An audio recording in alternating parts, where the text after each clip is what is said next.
పోలవరపు పుష్పవతి గారి రచన రాణిహారం.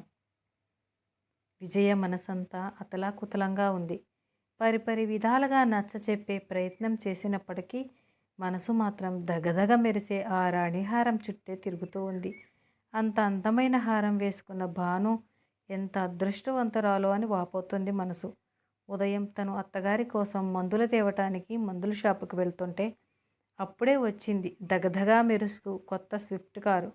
ఆ కారులో నుంచి దిగి వస్తున్న భానుని చూసి విజయ కళ్ళు ఒక్కసారిగా మెరిశాయి. ముఖ్యంగా భాను మెడలో ఉన్న హారంపైనే కళ్ళు అతుక్కుపోయాయి. విజయ, భాను చిన్ననాటి స్నేహితులు. ఒకే తరగతిలో చదువుకున్నవారు. విజయ ఎప్పుడూ క్లాస్ ఫస్ట్గా నిలిచేది. భాను ఏదో అత్యవసర మార్కులతో పాస్ అవుతూ ఉండేది. పై చదువులు చదివాక ఇద్దరు ఉద్యోగాల్లో చేరారు.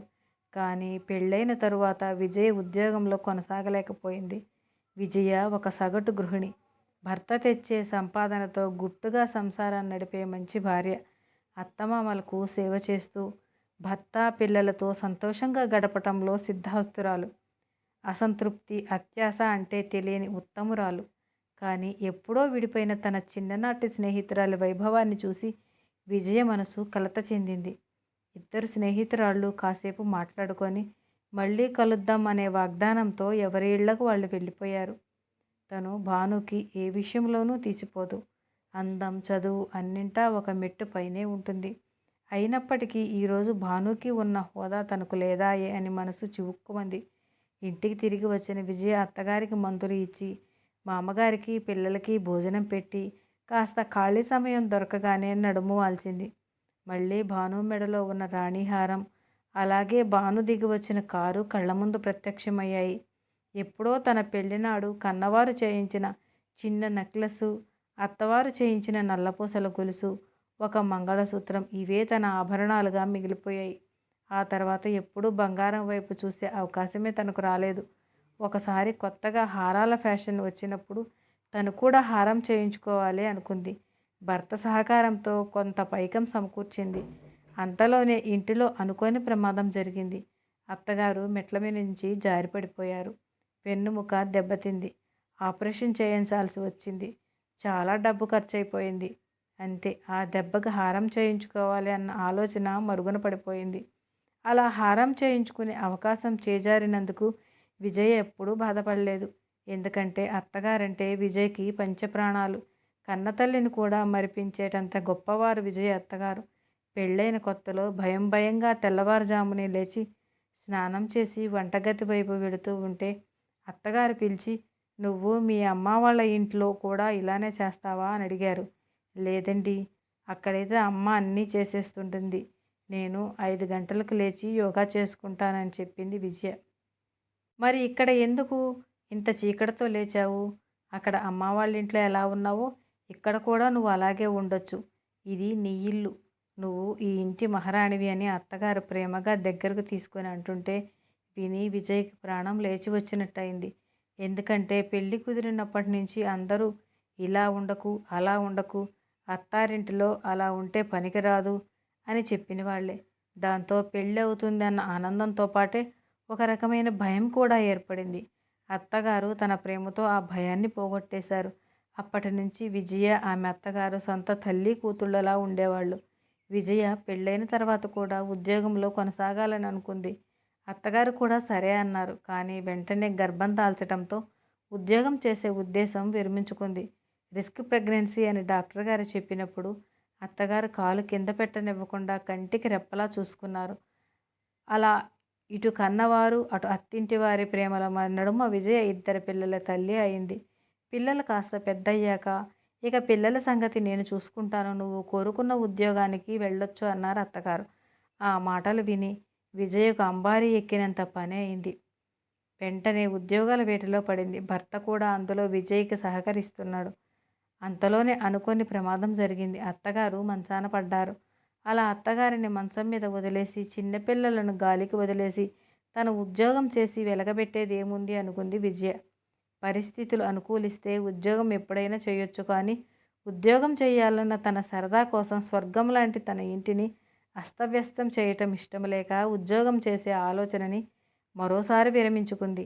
అయినా విజయ ఎప్పుడూ బాధపడలేదు. మంచం మీద ఉన్న అత్తగారిని కన్న తల్లిలా చూసుకుంటుంది. అత్తగారు కూడా తనకి అంతే ప్రేమ పంచిపెట్టారు. పిల్లల బాగోగులు చూసుకుంటూ, మా అమ్మగారి ప్రేమాభిమానాలు పొందుతూ, భర్తని అన్ని విధాలా సంతోషపెడుతూ ఎంతో సంతోషంగా గడిపేసింది ఇప్పటివరకు. కానీ బంగారానికి ఉన్న ఆకర్షణే వేరు. మహామహులే ఆ ఆకర్షణ నుంచి బయటపడలేరు. అందుకేనేమో ఈరోజు భాను మెడలో హారం చూసి విజయ మనసు కలత చెందింది. ఆ క్షణం నేను జీవితంలో అనుకున్నది ఏదీ పొందలేకపోయాను అనే ఒక న్యూన్యతాభావం విజయ మనసులో ఆవిర్భవించింది. ఎందుకో అది తన చేతకానితనమే అనుకుంది. అలా అనుకున్నది మొదలు చిరాకు పడటం ప్రారంభించింది. ఆ చిరాకు ఎవరి మీదో తెలియక ఇంటిలో గిన్నెలపైన చూపించటం మొదలుపెట్టింది. ఎప్పుడూ లేనిది వంటగది నుండి గిన్నెల శబ్దం రావటం, అలాగే తరచూ వాళ్ళు వీళ్ళు కొనుక్కునే బంగారాలు, ఆస్తుల గురించి వర్ణించడంతో విజయ భర్త ప్రకాష్కి విజయ చిరాకుకి కారణం అర్థమైంది. విజయ ఒకప్పుడు హారం కొనుక్కోవటానికి ప్రయత్నించిన విషయం గుర్తుకు వచ్చింది. మనసులో ఎంతో బాధపడ్డాడు. నిజమే కదా, పెళ్ళైంది మొదలు తను విజయ నుంచి ఎన్నో సహాయ సహకారాలు పొందాడు. కానీ తిరిగి తన కోసం ఏమీ చేయలేకపోయాడు. అందుకే ఈసారి ఎలాగైనా దసరాకి ప్రావిడెంట్ ఫండ్ లోన్ పెట్టి విజయకు తను కోరుకున్న హారం చేయించాలని గట్టిగా నిర్ణయించుకున్నాడు. అలా జరిగిన కొద్ది రోజులకే భాను విజయ వాళ్ళ ఇంటికి వచ్చింది. ఆ రోజు సెలవుదినం కావటంతో విజయ భర్త, పిల్లలు అందరూ ఇంటిలోనే ఉన్నారు. విజయ అత్తగారు విజయ తనకు చేసే సేవలను భానుతో చెబుతూ విజయ లేకుంటే తను ఈరోజు ప్రాణాలతో ఉండేదాన్ని కాదంటూ కంటతడి పెట్టుకున్నారు. మా అమ్మగారైతే విజయ గొప్పతనం గురించి పదే పదే చెప్తూ విజయ మా ఇంటి ఇలవేలుపు అని కొనియాడారు. భర్త, పిల్లలు కూడా విజయ చుట్టూ తిరుగుతూ విజయ లేకపోతే వాళ్ళ అస్తిత్వమే లేదన్నట్లు ప్రవర్తించారు. అది చూసిన భానుకి అసూయగా అనిపించింది. మధ్యాహ్నం భోజనాలు అయ్యాక అందరూ కాస్త విశ్రాంతి తీసుకుంటున్నారు. విజయకి, భానుకి కాస్త ఏకాంతం లభించింది. ఇద్దరూ పైన గదిలోకి వెళ్ళి చిన్ననాటి విషయాలు ముచ్చటించుకున్నారు. అప్పుడు విజయ భానుతో, నీ లైఫ్ సక్సెస్ అయింది, మంచి ఉద్యోగం చేసుకుంటున్నావు, కానీ నా చదువు వృధాగా మూలపడిపోయింది. నేను కూడా నీలాగా ఉద్యోగం చేయాలి అనుకున్నాను, కానీ పరిస్థితులు నాకు అనుకూలించలేదు అంది బాధపడుతూ. మాటలు విన్న భాను ముఖంలో ఎన్నో రంగులు మారాయి. కాసేపు మౌనంగా ఉండి అంది, అదేంటి విద్య, నీ చదువు వృధా అయిందని ఎలా అనుకుంటున్నావు? ముమ్మాటికి కాదు. చదువు మనకి సరైన నడవడికతో పాటు సరైన సమయంలో సరైన నిర్ణయాలు తీసుకోవటం కూడా నేర్పిస్తుంది. నువ్వు నీ సంసారం పట్ల సరైన నిర్ణయాలు తీసుకున్నావు. నిన్ను అభిమానించే వాళ్ళని నీ జీవితంలో మొదటి స్థానంలో ఉంచావు. అందుకే వాళ్ళ హృదయాలలో మహారాణిగా నిలిచావు. అదే గనక చెయ్యకుంటే నువ్వు కూడా నాలాగే ఒంటరిగా మిగిలిపోయి ఉండేదానివి అంది. కొంత మౌనం తర్వాత, పెళ్ళైన కొత్తలో మా వారు బెంగుళూరులో, నేను వైజాగ్లో జాబ్ చేసేవాళ్ళం. మా వారు నన్ను వైజాగ్లో జాబ్ మానేసి బెంగుళూరు వచ్చేయమన్నారు. అక్కడ మరో జాబ్ చేసుకోవచ్చని కూడా అన్నారు. ఆయన చదువుకి ఇక్కడ సరైన జాబులు దొరకవు కాబట్టి నన్నే బెంగుళూరు వచ్చేయమన్నారు. కానీ నేను ససేమిరా ఒప్పుకోలేదు. నా ఈగో అడ్డుపడింది. నా జాబ్ సీనియారిటీ పోతుందని బెంగుళూరు రానని చెప్పేశాను.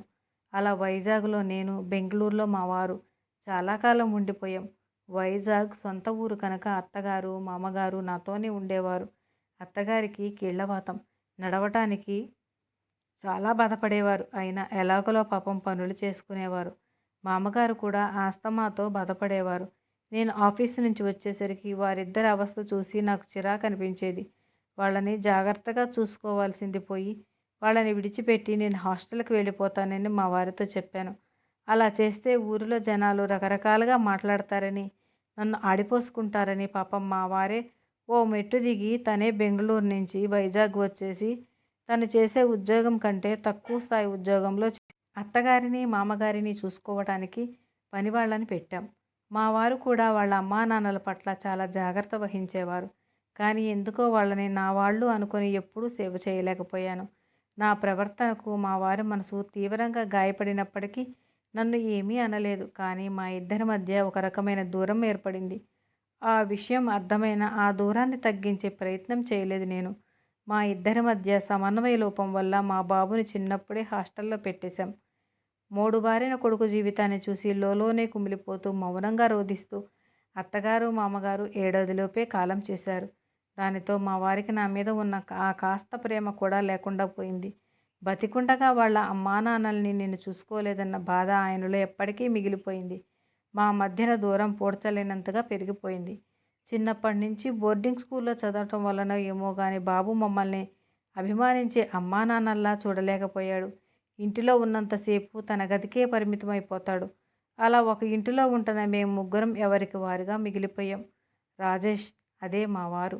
నేను అనుకున్న దానికి అడ్డు చెప్పరు. అలాగే తన జీవితంలోకి నన్ను తొంగి చూడనివ్వరు. ఎవరి లైఫ్ వాళ్ళది. బయట ప్రపంచానికి ఎంతో సుఖ సంతోషాలతో వైభవాలతో ఉన్నట్టు కనిపిస్తున్న మేము ఒక శూన్యంలో బతికేస్తున్నాం. పెద్ద ఇల్లు ఉంది. అందరికీ వేరువేరుగా గదులు ఉన్నాయి.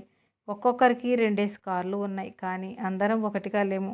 నాకు ఇప్పుడు అనిపిస్తుంది ఇవన్నీ లేకపోయినా ఒకరి మనసులో మరొకరికి స్థానం ఉంటే బాగుండును అని. కానీ ఏం లాభం?